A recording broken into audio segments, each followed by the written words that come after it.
Ultimate Martial Divine King, episode 62. Untuk melihat video selengkapnya, sahabat bisa kunjungi playlist yang telah Sabta Novel sediakan.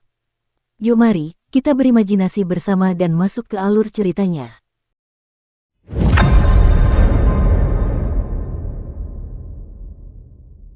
Ketika Raja Pendatang Baru Provinsi Taifung, Rencong, muncul, suasana di Paviliun Junlai menjadi luar biasa gelisah. Banyak sekali orang yang menatap Rencong dengan pandangan setuju.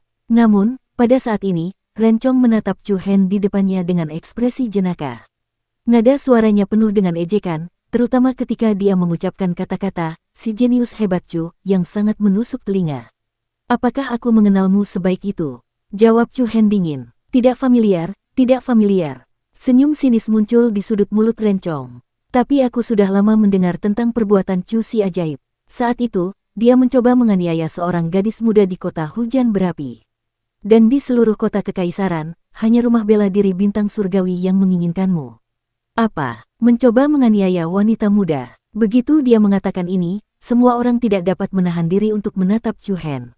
Bahkan Mu Feng, Li Huiye, Zhou Lu, dan pendatang baru lainnya dari prefektur Tensei sangat terkejut. Chu Hen sebenarnya orang seperti ini. Tidak, Ye Yao buru-buru membela Chu Hen, saudara Chu Hen dijebak.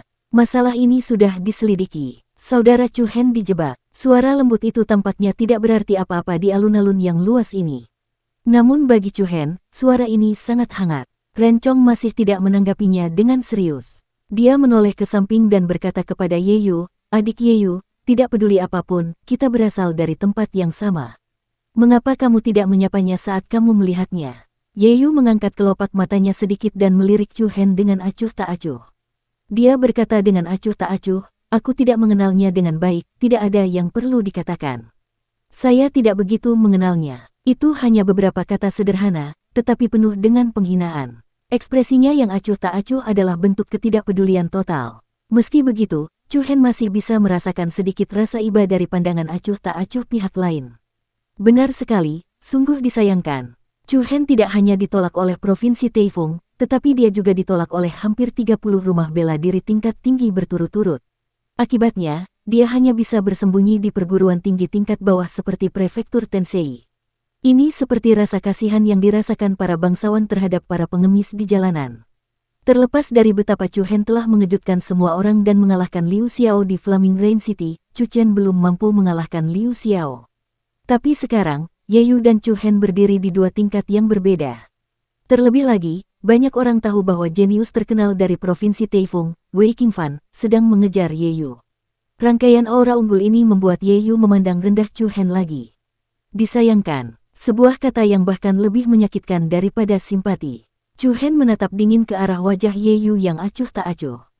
Tenggorokannya bergerak sedikit saat dia mengucapkan beberapa kata dengan jelas dan berat. "Ingat apa yang kamu katakan hari ini. Ingat apa yang kamu katakan hari ini." Wajah pemuda itu penuh dengan kebanggaan dan tekad.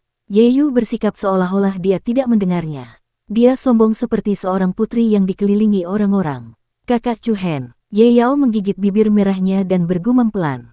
Alisnya yang berkerut menunjukkan bahwa dia tidak tahan melihatnya. "Haha, karena kamu tidak mengenalnya, maka jangan buang waktu," goda Rencong. Seketika, Ye Yu tidak lagi melirik Chu Hen. Bersama dengan para jenius baru dari rumah bela diri Kaisar Angin, dia memimpin dan memasuki halaman depan paviliun kedatangan raja. Ye Yao menatap Chu Hen dengan mata berkaca-kaca. Namun, Chu Hen hanya tersenyum tipis, menunjukkan bahwa tidak ada masalah. Namun, di balik senyum tenang Chu Hen, hawa dingin tak berujung mengalir melalui tubuhnya. Liang Yiming, yang berada di tim Provinsi Taifung, menggelengkan kepalanya tak berdaya saat melihat Chu Hen. Kemarin, dia dengan jelas mengingatkan Chu Hen untuk tidak muncul di konferensi kedatangan raja. Namun, Rencong tetap datang. Bahkan sebelum konferensi dimulai, Chu Hen telah dipermalukan oleh Rencong tanpa terlihat. Kemudian, sesuatu yang akan membuat orang menghela nafas akan terjadi. "Lupakan saja, aku sudah menceritakan semua itu padanya. Apakah dia mati di tangan Rencong hari ini, itu tidak ada hubungannya denganku." Liang Yiming berpikir dalam hati. "Kakak ipar, orang itu sangat sombong. Aku akan membantumu menghajarnya nanti." Mu Feng menepuk bahu Chu Hen dan menghiburnya. Chu Hen tidak mengatakan apa-apa. Dia hanya memimpin tim di belakangnya menuju kursi prefektur Tensei.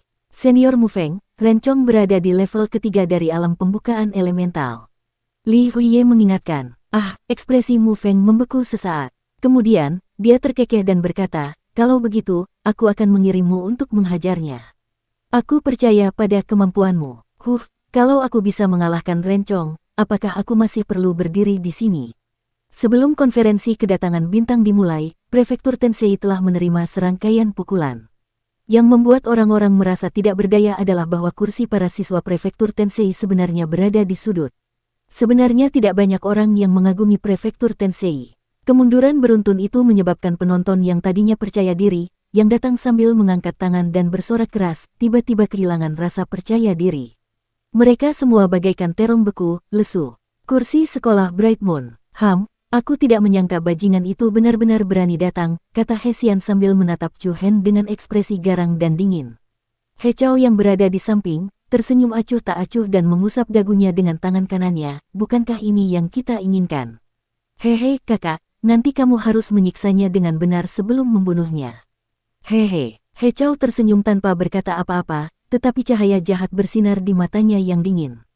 Tim Akademi Bela Diri Kekaisaran ada di sini. Bersamaan dengan teriakan kaget, sebuah tim yang bersemangat terlihat mendekat dari jauh. Seluruh paviliun kedatangan Raja gempar. Momentum tim ini melampaui 4 rumah bela diri peringkat tinggi lainnya. Akademi Bela Diri Kekaisaran menduduki peringkat pertama di antara 5 perguruan bela diri tingkat tinggi yang paling terkenal. Tidak ada keraguan tentang popularitasnya. Mendesah. Alangkah senangnya jika kita bisa disambut seperti itu. Seorang murid muda dari rumah bela diri bintang surgawi mendesah dalam hati. Cantik, cantik. Mu Feng membuka matanya lebar-lebar dan meregangkan lehernya, tidak takut mempermalukan dirinya sendiri. Wah, dia Susuerou, salah satu dari 6 mutiara. Cek, dia benar-benar cantik. Kakak senior Mu Feng, bisakah kau tenang saja? Li Huiye menggelengkan kepalanya tanpa daya. Prefektur Tensei sudah cukup menderita hari ini, mereka tidak bisa terus-terusan kehilangan muka. Di bawah tatapan orang banyak, tim Akademi Bela Diri Kekaisaran dipimpin oleh 2 orang jenius muda, seorang pria dan seorang wanita. Pria itu berpenampilan anggun dan tampan, dan dia memegang kipas kertas di tangannya. Dia memiliki sikap anggun dan memperlihatkan sedikit aura ilmiah. Sedangkan wanita itu mengenakan gaun panjang berwarna putih. Wajahnya cantik, dan rambutnya yang panjang diikat dengan jepit rambut yang cantik. Matanya yang indah sebening air, memperlihatkan penampilan yang lembut dan cantik. Itu Yang Yutai, dia juga datang. Dukung terus channel YouTube Sabta Novel. Beberapa waktu lalu, saya mendengar bahwa Yang Yutai pergi keluar untuk mencari pengalaman. Saya pikir dia tidak akan bisa hadir di pertemuan turunnya Raja Elit Bintang tahun ini. Dengan mereka berdua dari Akademi Bela Diri Kekaisaran, Rencong dari Provinsi Taifung pasti berada di bawah banyak tekanan. Seharusnya begitu, namun dengan gaya Akademi Bela Diri Kekaisaran, kemungkinan besar mereka tidak akan menindas segelintir orang dengan jumlah yang banyak. Rencong, Yang Yutai, Susuerou. Ketiga orang ini adalah 3 orang jenius yang paling populer di kalangan rumah bela diri tingkat tinggi di ibu kota Kekaisaran. Kekuatan mereka telah melampaui sebagian besar murid lama. Di antara 3 orang jenius, Akademi Bela Diri Kekaisaran menempati 2 di antaranya. Ini sudah cukup untuk menunjukkan di mana letak pesonanya. Tidak diketahui apakah itu disengaja atau kebetulan, tetapi tempat kedudukan Provinsi Taifung dan Akademi Bela Diri Kekaisaran berada di daerah yang berdekatan. Sebelum Yang Yutai duduk, tatapannya langsung menyapu ke arah Rencong. Meskipun dia tidak mengatakan apa-apa, tatapannya mengandung sedikit makna. Rencong tersenyum tipis, dan langsung membalas dengan tatapan mata yang sembrono dan provokatif.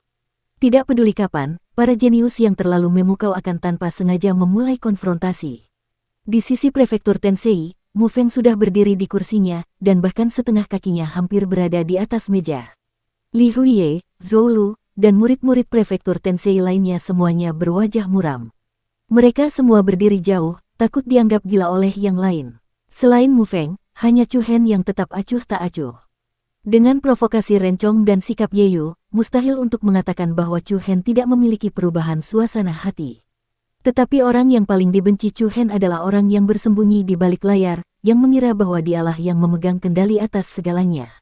Ai, Chu Hen, Mu Feng mengulurkan tangannya dan melambaikannya di depan Chu Hen, tetapi perhatiannya sebenarnya tertuju pada pihak Akademi Bela Diri Kekaisaran. Menurutmu, apakah Yu Chenyu dari Akademi Bela Diri Kekaisaran lebih cantik, atau Yu Chenyu dari rumah bela diri mamut yang lebih cantik. Apakah kamu berbicara tentang aku? Tiba-tiba, suara yang merdu bagaikan lonceng perak terdengar. Suara yang tiba-tiba ini membuat Mu Feng langsung terkejut. Dia tiba-tiba menoleh dan seorang wanita muda yang ramping dan anggun dengan wajah yang lembut tercetak di matanya. Bodoh, Yu Chenyu. Ya, terperangkap lengah, Mu Feng bahkan tidak menyelesaikan kata-katanya, dan langsung terjatuh dari kursinya karena ketakutan. Yu Chenyu terhibur dan tertawa cekikikan. Bibir merahnya melengkung, memperlihatkan gigi putihnya. Dia cantik dan mengharukan. Tanpa berkata apa-apa lagi, Mu Feng segera bangkit berdiri seolah tidak terjadi apa-apa, dan menunjukkan senyum percaya diri. Ahem, Nona Yu, ini Mu Feng. Tadi aku bersikap kasar, kuharap Nona Yu bisa memaafkanku. Bolehkah aku bertanya, Nona Yu, apakah Anda mencariku? Li Huiye, Zhou Lu, dan yang lainnya yang ada di sekitar merasa jijik, dan diam-diam mengutuk, hanya orang buta yang akan datang mencarimu. Yu Chenyu tersenyum, dan matanya yang indah menoleh menatap Chu Hen, jadi kamu ada di prefektur Tensei. Aku sudah mencarimu selama 2 bulan terakhir. Mendengar ini, senyum di wajah Mu Feng langsung membeku. Hembusan angin dingin berhembus, bahkan hatinya pun terasa dingin. Itu Chu Hen lagi. Sebelumnya, Long Xuansuang, salah satu dari 4 wanita cantik ibu kota kekaisaran, dan sekarang adalah Yu Chenyu, salah satu dari 6 mutiara. Mu Feng diam-diam mengutuk, berapa banyak uang yang harus dibayarkan Chu Hen? Nona Yu, apakah ada yang Anda butuhkan dari saya? Chu Hen tersenyum sopan, tetapi dari nada suaranya, terlihat bahwa dia sedang tidak dalam suasana hati yang baik. Mengapa kamu tidak pergi ke rumah bela diri gajah raksasa? Yu Chenyu hanya duduk di sebelah Chu Hen, dan kursi ini sebelumnya ditempati oleh Mu Feng. Yang terakhir diabaikan begitu saja. Ceritanya panjang. Chu Hen menggelengkan kepalanya, dan tidak ingin membicarakan masalah ini. Namun, adegan Yu Chenyu berjalan ke sisi Chu Hen dan berbicara dengannya terlihat oleh banyak orang. Orang itu adalah Ye Yao membuka matanya yang besar dan imut, lalu melirik Ye Yu di sampingnya. Mata Ye Yu samar-samar mengungkapkan jejak fluktuasi yang tidak jelas dan rumit. Rencong tanpa sadar menyipitkan matanya, dan rasa dingin di antara alisnya terus-menerus melonjak.